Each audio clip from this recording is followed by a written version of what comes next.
Welcome to the podcast of our Exile Project, an initiative co-funded by the European Union bringing together universities, organizations, and communities to create innovative educational solutions and support systems for students in crisis situations. Through our stories and inspirations, we aim to build a more inclusive and supportive academic environment. Tune in and join us.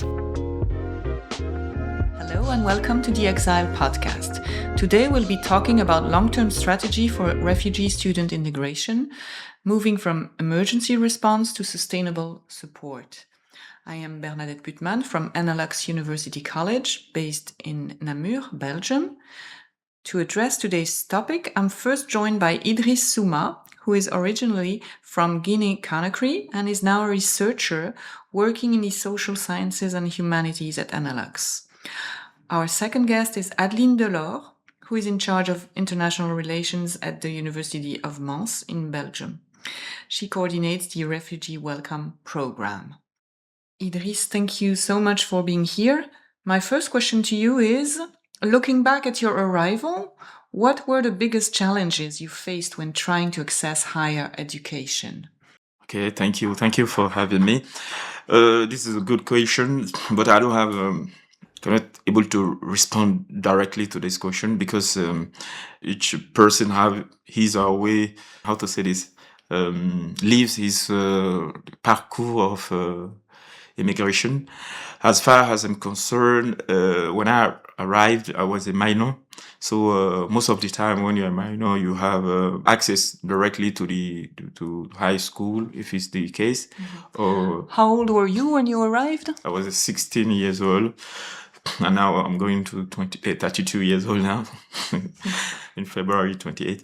So when I arrived as a minor, I was supposed to have directly access to school. But the fact is that I was not having my birth certificate, so they didn't allow me directly to go. And that was the biggest challenge for me. It was yes, it was a big challenge because I have to check out of my birth certificate in order for me to have access to school. And then when I bring that one helped me to have access to school, something like that. Mm-hmm. Okay. And so how did emergency support programs help you at the beginning, if there were any? And what gaps did you still experience? At that time, there was no really emergency support. As I told you, the biggest challenge is to the birth certificate. I was not having a support according to that. I fight myself with my lawyer to get that birth certificate. And there was no support. And I did it by myself. And that helped me to have access to school. And there was no emergency support at that time. Okay. Mm-hmm. Okay. And what kind of long-term support do you think is most critical for refugee students to succeed academically and socially? What do you mean about long-term support? Is longer time. I think I will repeat, but it was always the same at the time that there were no emergency support program that affect all those programs. If I can say like that, those to have access to university, college, something like that, you have to have a document. Mm-hmm. If you don't have any document, nothing will help you to get access to university or college, something like that. How has your experience in Belgium shaped your sense of belonging and future aspirations? Because you've been in Belgium for 16 years, yes, or something like that now. It's true that as far as I'm concerned, I got more chances because when I was in secondary school, I was really helped by my teachers in secondary. Mm-hmm. Those are the ones that pushed me out. They helped me because I was having many difficulties. And at the time that they support me, they show me that you belong to this society. You have your place, and you can able to live in this society. And we are all human beings. and that was the really things that helped me to belong to this future inspiration, if I can say like that. And yes, today I have already finished my bachelor degree, my master degree, and they are so proud of me because yes, I think if each at the secondary school or the high school we have this kind of programs, or else you meet only one person that can help you to grade in the community, in the world community in Belgium. That helped in my case. That helped me really to succeed, if I can say like that. Okay, great. If you could change one thing in the current system for refugee students, what would it be and why? Yes, this is a very good question because I don't get chance to explain it.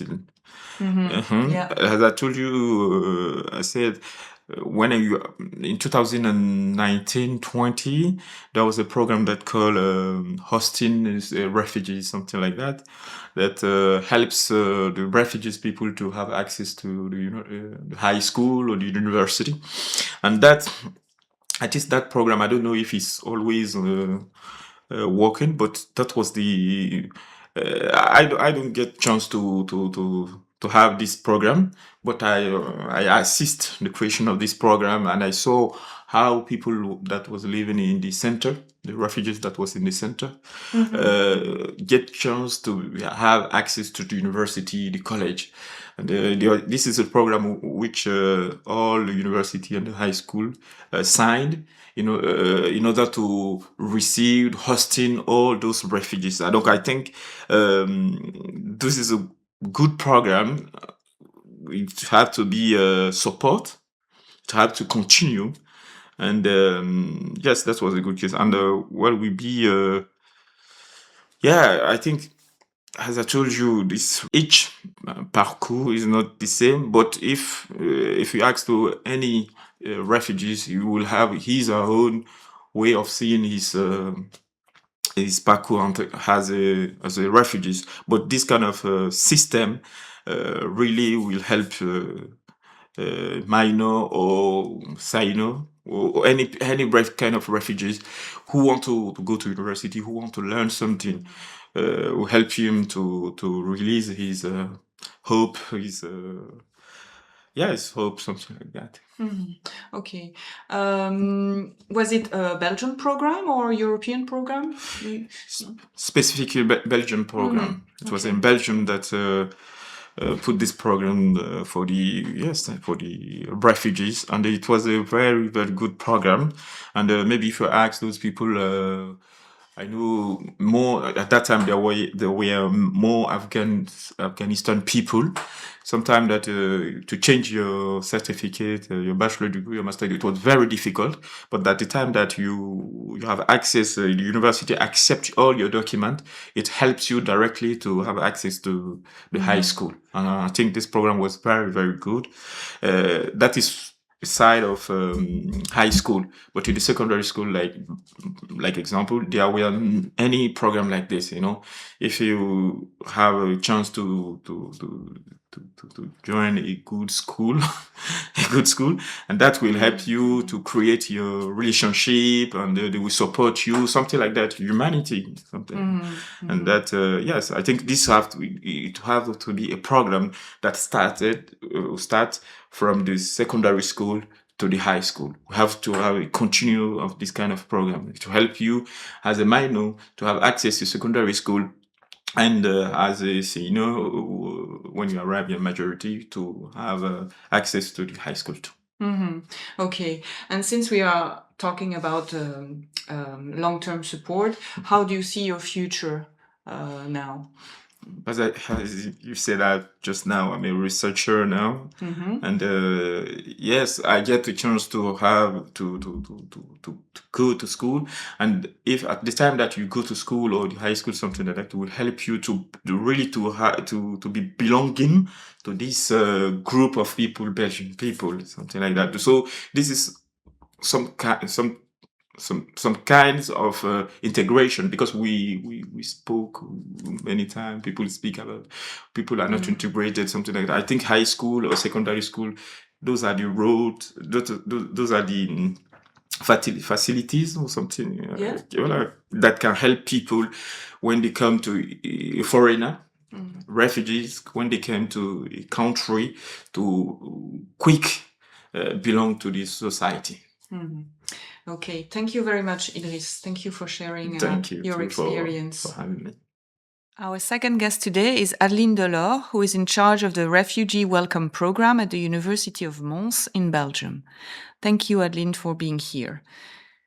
My first question to you is, what was the initial goal of your program when it started, and how has it evolved over time? So, when the UMons Refugee Student Welcome Program was created in the academic year 2015-2016, it was really an emergency response. It was in the context of the Arab Spring, and more specifically in the civil war in Syria, which led millions of Syrian families to flee their country. So at that time, the university, and particularly two of our professors, they felt the need to help, and they felt that the university had a responsibility to react. And they could not remain passive while millions of lives were completely disrupted. So they decided to act within our own field of expertise. So as a university, our mission was clear.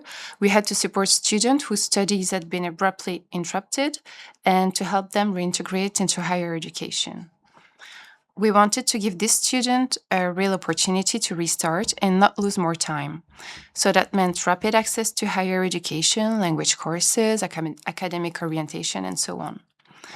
Over the years, the program evolved, obviously from a short-term response into a more structured program.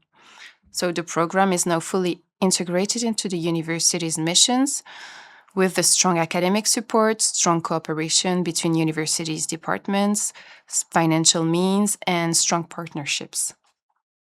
What are the main challenges in moving from short-term emergency measures to sustainable integration strategies? So, moving from a response to a crisis to building something structural can be quite a challenge, of course. As in an emergency, you act quickly, you rely on temporary measures, flexible arrangements, goodwills of peoples. But sustainable integration requires stable procedures, long-term funding, and a real institutional commitment. So it has to be part of the system, not the exception of the system. Also, it has to have a continuity. Refugee students' needs don't disappear after one semester or 1 month. Learning a new language takes time, academic adaptation takes time, administrative processes take time, obviously. So it's not something you solve in 1 month. It requires coordinated support over years. Of course, there is the complexity of students' individual situation, their legal uncertainty, financial difficulties, personal problems. These are not short-term issues, so sustainability really means coordination, patience, and a good network across the whole university community, and also a good network outside the university. How do you ensure that refugee students not only access higher education, but also thrive and graduate successfully? Actually, access is only the first step of the process. It's a big step, of course, but it's the first step. The real goal is for the student to integrate well in the university community and to graduate, of course. We work on several levels. The first one is the academic preparation, which is essential. Many refugee students have experienced interruption in their studies, so they feel the difference in academic systems or the language gaps. And therefore, we provide language courses thanks to our partners from École d'enseignement pour adultes. And we work closely with faculties to clarify academic expectations and facilitate flexible solution when it's needed. Then we offer individualized follow-up. Every student's story is different. We meet them regularly to identify the challenges early on. It can be academic, administrative, or personal. So we mobilize the appropriate support services. Coordination with all the concerned university department and also external department is key to prevent small difficulties to become really big obstacles. A small problem can really become a major obstacle if it's not addressed in time. Equivalence, for example, just to name one. Social integration is also crucial. Students need to feel that they belong to the university community, so we encourage mentoring, peer support, participation in the student life. We also work closely with psychological and financial support services because to have success in your studies, you have to have stability and well-being. So really we try to take everything into account, not just the academic side of the student life. What role do partnerships with NGOs, government, or other universities play in creating long-term solutions? Well, partnership, in my point of view, are essential. The university cannot handle this alone. Integrating a university program is not just an academic issue, it also involves legal procedures, language acquisition, funding, equivalencies, translation of documents, just to name a few. So you really need to have strong networks. Locally, we have a very strong partnership with École d'enseignement pour adultes, as I was saying, from Mons and GEMAP, and thanks to them, we can offer linguistic support. And as most of our classes are taught in French, language is really a key to everything else at university. Public authorities also play a crucial role. For example, equivalency procedures do not depend on our university, but they directly determine whether a student can access the program or not. So we have to have a good contact also with CPAS, our reception centers, FEDASIL, or Red Cross. And finally, last but not least, the collaboration with other universities also allows us to share good practices. We can ask others for advices. We can advocate collectively for changes. So really, these partnerships help us to move from an isolated project, an isolated initiative, into something much more structured and long-term. Looking ahead, what innovations or policy changes would you like to see to strengthen refugee student integration in Belgium? I think that initial coordination and more flexible pathways would make a real difference, especially regarding equivalences to access university. At the moment, even though we are in the same country, procedures related to equivalency of diploma do not always seem to be applied in the same way in the north and in the south. I often hear from students that processes appear to be more flexible in Flanders. Whether it reflects structural differences or a difference of interpretation, it raises questions about coherence and equal opportunity. And in the same country, it's a big issue. To have different opportunities for the same person is a big issue. So greater transparency and harmonization across region would provide a clearer and fairer pathway for students who try to rebuild their life in Belgium. Thank you very much for your insights and for sharing your experience with us. Thank you. Thank you.